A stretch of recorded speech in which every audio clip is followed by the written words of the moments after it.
जननी जन्म सौख्यानां वर्धनी कुलसंपदां पदवी पूर्व पुण्यानां लिख्यते जन्म पत्रिका सूर्याय च सोमाय मंगलाय बुधाय च गुरुशुक्र शनिभ्यश्च राघवे केतवे नमः गजाननं भूतगणादिसेवितं कवित्तजम्बो फलसारभक्षितम् उमासुतं सोहविनाशकारणं नमामि विघ्नेश्वर पादपङ्कजं மகாகணபதி துணை கொண்டு இஷ்டதேவதா குலதேவதா துணை கொண்டு இந்த வார ராசி பலன்களை நம்ம பார்க்க போகிறோம். 28ஆம் தேதி முதல் 3ஆம் தேதி வரையிலான பொது ராசி பலன்கள் எப்படி இருக்குது, 12 ராசிக்கான ராசி பலன்கள். உங்கள் ராசியும் நட்சத்திரமும் ஒன்று சேரும்பொழுது வாழ்க்கையில் பல பலன்கள் எப்படி மாறுது அப்படின்னு நம்ம பார்க்க போகிறோம். குலதெய்வ வழிபாடு தவறாக போனால் குடும்பத்தில் என்னென்ன பிரச்சனைகள் வரும் அப்படின்னு தெரியுமா? தொழில் வேலை பிரச்சனை, குடும்ப பிரச்சனை, இவையெல்லாம் நட்சத்திரத்தின் தாக்கமாக ஒவ்வொரு பிரச்சனைக்கும் என்னென்ன பரிகாரங்கள், 12 ராசிக்கான பரிகாரங்கள் மற்றும் ஆலயம் எல்லாமே உங்கள் வாழ்க்கை மாற்றும் வாரம் இது. உங்கள் ராசிக்கு என்ன விஷயம் காத்துருக்கு அப்படிங்கிறத நீங்கள் தெரிஞ்சுக்க போகிறீங்க. அதாவது 12 ராசிக்கான ராசி பலன்கள் அப்படின்னு சொல்லும்பொழுது ஒவ்வொருத்தருடைய ராசிக்கும் ஒரு விஷயங்கள் நடந்திருக்கு. போன வருஷத்தில் நடந்ததையும் சொல்கிறேன், இந்த வருஷத்தில் நடக்க போகிறதையும் சொல்கிறேன்.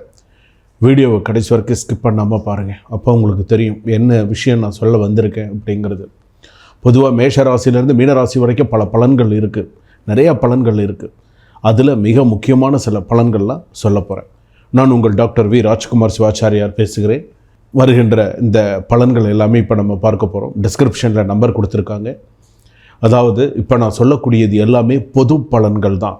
மேஷ ராசிக்கு அப்படின்னு சொல்லும் பொழுது பொது பலன்களாக தான் எல்லாமே இருக்கும். சில பேருக்கு இந்த பொது பலன்களே 100% எல்லாருக்குமே சரியாக இருக்கும், சில பேருக்கு அது மாறி இருக்கும். உங்களுடைய சுய ஜாதகத்தை பார்த்து உங்கள் ஜாதகத்தில் எப்படி இருக்குது, நேரங்கள் எப்படி இருக்குது, உங்கள் ஜென்ம ஜாதகம் எப்படி இருக்குது, என்ன பரிகாரங்கள் பண்ணணும், குடும்ப வாழ்க்கை எப்படி இருக்குது, சகோதரன், சொத்து, குலதெய்வ சம்பந்தமான குலதெய்வம் எனக்கு தெரியல அப்படிங்கிறவங்களாம் இந்த வீடியோவை நீங்கள் கடைசி வரைக்கும் ஸ்கிப் பண்ணாமல் பார்த்து உங்களுக்கு தேவையான அந்த ஒரு கீழே டிஸ்கிரிப்ஷனில் நம்பர் இருக்குது, ஒரு டைம் ஃபிக்ஸ் பண்ணி ஜாதகம் பார்த்து முழுமையாக சில விஷயங்களை நீங்கள் தெரிந்து கொண்டு என்ன ஸ்லோகம் சொல்லணும், என்ன பண்ணணும் அப்படிங்கிறதெல்லாம் நீங்கள் தெரிஞ்சுட்டு அதற்கு அடுத்ததாக நீங்கள் ஒன்று செய்ய ஆரம்பிச்சிங்கன்னு சொன்னால் உங்களுக்கு வெற்றிக்கான வாரம் இது அப்படின்னே சொல்லலாம்.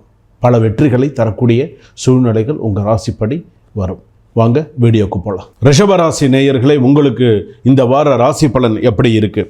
இந்த வார ராசி பலன் அப்படின்னு சொல்லும்போது 28ஆம் தேதியிலேருந்து 3ஆம் தேதி வரையில் இந்த வார ராசி பலன்கள் எப்படி இருக்குது?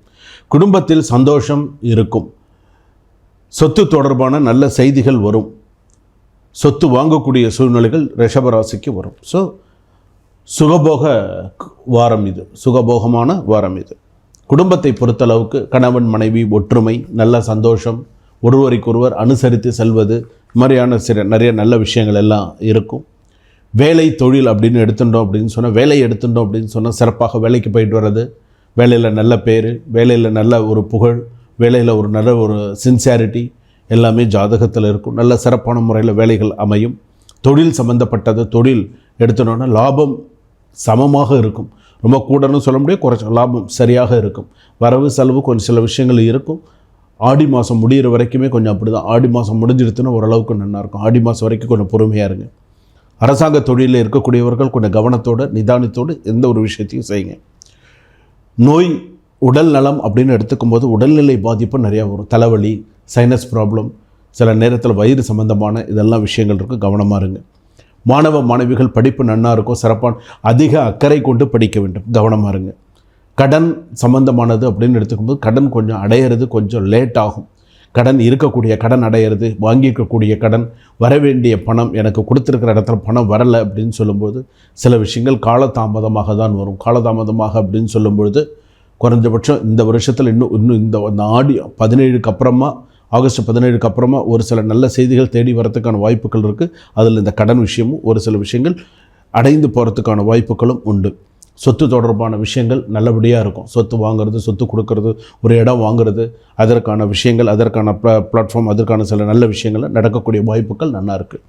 ஷேர் மார்க்கெட் பொறுத்த அளவுக்கு நல்ல திருப்திகரமாக இருக்கும். பெண்களுக்கு வேலையில் எச்சரிக்கை தேவை. வேலையில் போட்டி பொறாமை பிரச்சனைகள், பெண்களுக்கு கொஞ்சம் சிரமங்கள் அதிகமாக இருக்கும்.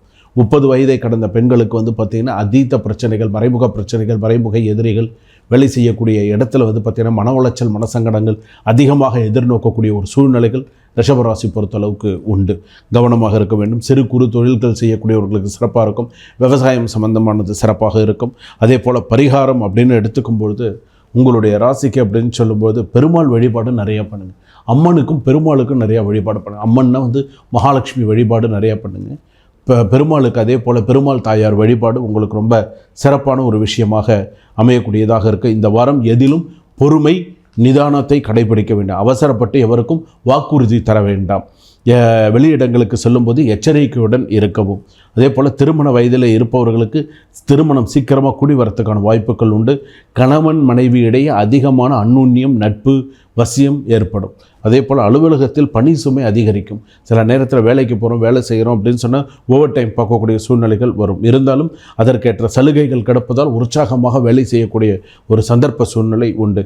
வியாபாரத்தை விரிவுபடுத்தலாம். அது விரிவுபடுத்துறதுக்கான சில யோசனைகள், அதற்கான சில விஷயங்கள் செய்யலாம். வாடகை இடத்திலிருந்து சொந்த இடத்துக்கு கடையை மாற்றக்கூடிய சூழ்நிலைகள் ஜாதகத்தில் உண்டு. குடும்பத்தை நிர்வகிக்கும் பெண்கள் வந்து பார்த்திங்கன்னா அக்கம் பக்கத்தில் இருக்கிறவங்களோட கொஞ்சம் பார்த்து பேசுங்க, எச்சரிக்கையாக பேசுங்க, கவனத்தோடு நடந்துக்கோங்க. உங்களை குறை சொல்லாத அளவிற்கு சில விஷயங்களை பார்த்துக்கோங்க. அதே போல் வந்து பார்த்திங்கன்னா அதிர்ஷ்ட எண்கள் அப்படின்னு எடுத்துக்கும்போது வந்து பார்த்திங்கன்னா 1, 4 வந்து பார்த்திங்கன்னா அதிர்ஷ்ட எண்களாக அமையும். அதே போல் அதிர்ஷ்ட கிழமை அப்படின்னு எடுத்துட்டோம் அப்படின்னு சொன்னால் வியாழக்கிழமை, சனிக்கிழமை அதிர்ஷ்ட கிழமையாக இருக்கும். தினமுமே வீட்டில் பூஜை அறையில் தீபம் ஏற்றி நாராயணனுடைய மந்திரத்தை நிறையா சொல்லுங்கள். நாராயணாய வித்மஹே வாசுதேவாய திமஹே தன்னோ விஷ்ணு பிரச்சோதயாத், மகாதேவியேச்ச வித்மஹே விஷ்ணு பத்னீச்ச தீமஹே தன்னோ லக்ஷ்மி பிரச்சோதயாத். இந்த மாதிரி மகாலட்சுமி ஸ்லோகம், நாராயணருடைய ஸ்லோகம், மகாலட்சுமி அஷ்டகம் இதெல்லாம் நீங்கள் கேட்குறது அப்படிங்கிறது உங்கள் ஜாதகப்படி சிறப்பான ஒரு சூழ்நிலையாக இருக்கும். உங்களுடைய ராசிக்கே வந்து பார்த்திங்கன்னா இதெல்லாம் ஒரு முக்கியமான சில விஷயங்கள்.